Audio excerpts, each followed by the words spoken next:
Hi guys, in this video I'll show you how to connect Exness with the TradingView. So Exness is basically a kind of, you can say, brokers, and TradingView is where you can do your trade, watch the trading graphs and all the stats related to your coins or whatever you're working with. So if I go inside the brokers, which is, you can say, the rating list of list of brokers which are available to attach with TradingView. So here are all the brokers listed inside this section. You can just scroll down, go through them, and you can just connect it. But Exness is not listed inside this section.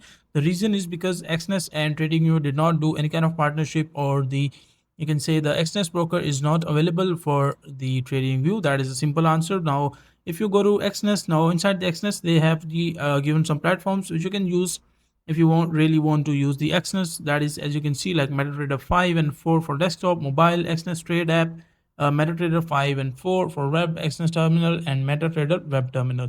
So these are some of the platforms which you can use the Exness on. And if you talk about the Trading View, so there are other brokers which are available to use, but you cannot use Exness on the Trading View. So that is a simple answer and solution to your problem of how you can solve this problem or attach and do your trading.